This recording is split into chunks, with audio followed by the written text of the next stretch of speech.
Welcome to Present Perfect. No grammar, but plenty of history. I'm Don Congdon, your host and guide, helping you explore how the past reaches out and touches the present. This is podcast number 122. Mention the word Puritan to a group of people and you're certain to get a reaction. To some, the word is synonymous with prudery, gloomy religious views, and unsmiling strictness. Others think of Cotton Mather and the Salem witch trials. And a few might respond enthusiastically, associating the term with a godly zealousness. The Puritans pose something of a dilemma for the historian. There's so much bias and prejudice on both sides that it's almost impossible to form an objective opinion about them. Like the Victorians, they polarize people, and there's little consensus. We'll look into the Puritans more deeply in a future podcast series, but for now, we'll pay them a flying visit and see how they influenced the creation of the next English Bible on our list. After Mary died and Elizabeth came to the throne in 1558, many English exiles returned from Geneva, forming a group that we now call the English Puritans. Puritanism was not a single movement, nor was it doctrinally homogeneous. It's an umbrella term applied to the belief systems of several different groups. It's also quite distinct from American Puritanism, which we won't discuss today. Generally, Puritans were those who felt that the English Reformation was too tepid and retained too much from Roman Catholicism. They were probably correct. In general, they tended to promote a Calvinistic Reform theology and had a lot in common with Scottish Presbyterianism. They also strongly preferred the Presbyterian model of church government, emphasized preaching, and rejected the hierarchy of bishops that the English or Anglican Church retained. While the name Puritan comes from the word purity, it's not what they called themselves. Their critics used the term derisively, along with words like precisemen and precisians. Context suggests that many of these words were synonymous with stickler. Some Puritans referred to themselves as the godly. Very broadly, Puritans divided into two major groups. The non-separating Puritans remained within the Anglican Church as dissonant voices, hoping to change it. The separating Puritans, or separatists, felt that the English Church was hopeless and distanced themselves from it. As a side note, the Pilgrims who founded Plymouth Colony in 1620 included both types. The Puritans preferred the Geneva Bible since its study notes and commentaries closely aligned with their beliefs. Today is not the time to deal with all the confusion and mythology surrounding Puritanism, but I will make a few quick points and express an opinion. First of all, the notion that the Puritans were prudes, excessively grim, and never smiled is definitely a myth. While writer H.L. Mencken famously defined Puritanism as the haunting fear that someone, somewhere may be happy, the average Puritan had no trouble with being happy or engaging in romantic love. The Salem witch trials are probably best known to us today thanks to Arthur Miller's iconic 1953 stage play, The Crucible. And there's no denying that they really did happen. My own opinion is that they're the unfortunate but logical outcome of American Puritanism's flawed doctrinal system, which they based on replacement theology presuppositions. We must also remember that this ugly practice wasn't confined to the New England Puritans. Catholic and Protestant authorities throughout Europe tortured and executed people for supposed witchcraft. It's one of those sad blots on church history that we can explain but not condone. In their favor, however, many of the Puritans were truly zealous students of the Word and placed great emphasis on preaching and teaching, something whose value is undeniable. Much of our American philosophy of education, self-improvement through hard work, and personal responsibility comes from them. Okay, that's enough about the Puritans. Let's now see where they fit in the history of the English Bible. We'll pick up our story with Elizabeth's reign, which began in 1558 and ended in 1603. Elizabeth usually took a moderate stance toward religion. Although Protestant, she retained a preference for the elaborate and ritualistic style of Roman Catholicism, So Anglicanism in her time leaned in that direction. Today we call this religious form High Anglicanism. In line with her views, Elizabeth appointed Matthew Parker, a moderate reformer, as Archbishop of Canterbury. He therefore promoted an Anglican church rooted in tradition rather than the more reform-oriented style desired by the Puritans. As you recall from earlier podcasts, the Church of England's official Bible at this point in time was the Great Bible, essentially a version of Coverdale's Bible. Since a substantial part of its Old Testament was translated from German and Latin Bibles, nobody was particularly happy with it. The Puritans gravitated to the Geneva Bible, but its strong Calvinist bias made it unpopular with the Anglican bishops, so it wasn't seen as an acceptable replacement. The solution seemed to be the translation that Henry VIII had ordered from the English bishops back in the mid-1530s.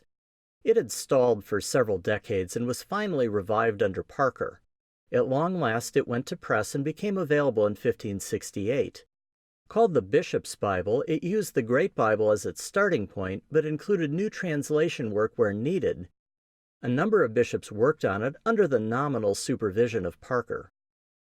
The Bishop's Bible was not a very good translation. It read awkwardly and was inconsistent because it had been prepared by multiple translators with insufficient editorial oversight. Also, some of the translators were just not that talented. It wasn't intended for personal reading or study. Since it was both large and expensive, it mostly saw service as the Bible read publicly in churches. It remained the Anglican Church's official Bible until the King James Version of 1611. Most people used the Geneva Bible for personal reading and study. When Elizabeth died in 1603, she left behind a strong England in the middle of a golden age of literature and learning. Having never married and therefore lacking progeny, Elizabeth created something of a dilemma for England. Once again, concerns surfaced that the country would dissolve into disorder or even have another civil war. To prevent this, Elizabeth's council decided that James VI of Scotland, son of Elizabeth's cousin Mary Stuart, would become King of England upon Elizabeth's death. This happened without problem, and James became ruler of England, Scotland, and Ireland as James I. He remained in England for the rest of his reign, returning to Scotland only briefly. Although rather eccentric, most of his subjects liked him, so he was widely accepted. James was raised Protestant but disliked Presbyterianism. Many hoped that he would be more favorable to Catholicism since his mother, Mary Stuart, was strongly Catholic. James favored the traditional divine right of kings idea and therefore did not favor Puritanism, which was more egalitarian. He also disliked the Geneva Bible because of its anti-royalist notes, although he also claimed to dislike the translation itself. James took a moderate approach to Catholicism. As long as Catholics behaved themselves, he mostly left them alone. Although called the wisest fool in Christendom by a contemporary, James was actually a scholarly and capable man. He authored a number of books and encouraged the Elizabethan Golden Age to continue. At the same time, he was strongly a man of his times. Witchcraft and the occult fascinated and concerned him. He even wrote a book on the topic entitled Demonology. He was not alone in this interest. Many scholars and theologians believed in magic and witches, seeing them as a genuine threat to the stability of the realm. Most people accepted torturing suspected witches as a necessity. While this view repulses us today, it was fairly mainstream in the early 1600s. Shortly after James took the throne, Puritans within the Anglican religious hierarchy agitated for a new Bible translation. While they would have preferred the Geneva Bible, they realized that getting James to accept it was a hopeless task. Consequently, they pushed for a new translation that would at least correct the poor quality of the Bishop's Bible. During the Hampton Court Conference of 1604, the Puritans petitioned formally for a new translation, and James agreed, appointing 54 men to produce it. In the end, 47 actually became involved, although several died during the 7-year project. All were Anglicans, but some were non-separating Puritans. The translation team's size was a first in Bible translation history. While several earlier Bibles were translated by a committee, none was this large. Happily for the finished product, the team members were highly qualified men with a strong commitment to producing a quality product. The actual translation work started in late 1604. Translators worked from 3 different locations: Oxford, Cambridge, and Westminster. Each group was to translate a specific part of the Bible or Apocrypha. Team members parceled out the individual books of the group's assignment. Nobody received a salary for the work, although some obtained lucrative church livings as a reward. Technically, the translators were supposed to use the bishop's Bible as a starting point and just revise it. But since the project specifications allowed them to integrate earlier translations if they were superior, the team drew from Tyndale's work and the Geneva Bible as well. What they wound up producing was essentially a fresh translation deeply indebted to Tyndale's Bible. For their original language sources, the team used a number of printed Hebrew and Greek Bibles. As far as we know, they did not consult any actual ancient manuscripts, even though some were available. For the Old Testament, they used a version of the Masoretic text printed by Daniel Bomberg in 1524. They drew from several Greek Bibles, all of which were based on Textus Receptus manuscripts. These included one produced by Robert Estienne that was derived from Erasmus's work. Primarily, however, they used a fairly new version developed by Theodore Beza in the late 1500s. Beza was a student of Calvin and a fellow resident of Geneva.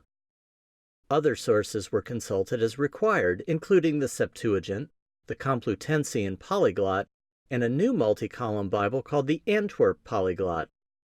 Finally, they consulted the Latin Vulgate and Luther's German Bible on occasion.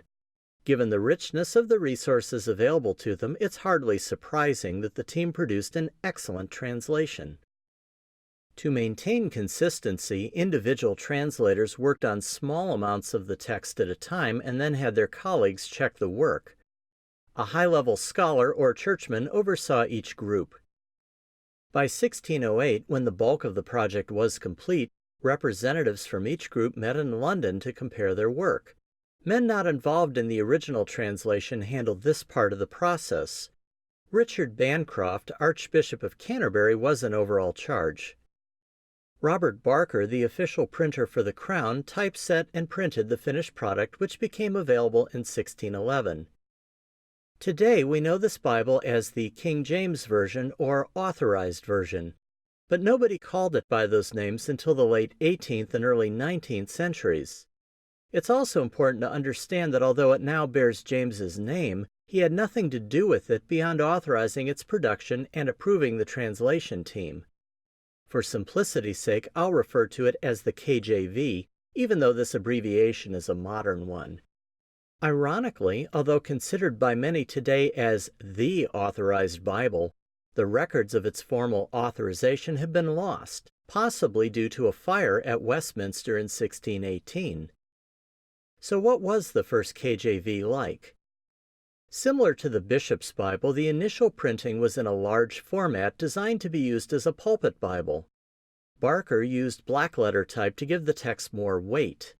A Roman font was used for clarification, much the way italic type is used in modern Bibles. Later printings used the Geneva Bible convention of Roman type for the main text and italics for clarifications. Smaller versions appeared on the market almost immediately, so people could acquire them for personal study. Unlike most current KJV Bibles, the 1611 edition included 14 apocryphal books between the Old and New Testaments. To avoid the controversy that surrounded the Geneva Bible, the translation team chose not to include study notes. Beyond some brief linguistic clarifications and a few tools to make the Anglican religious year intelligible, there were no extras.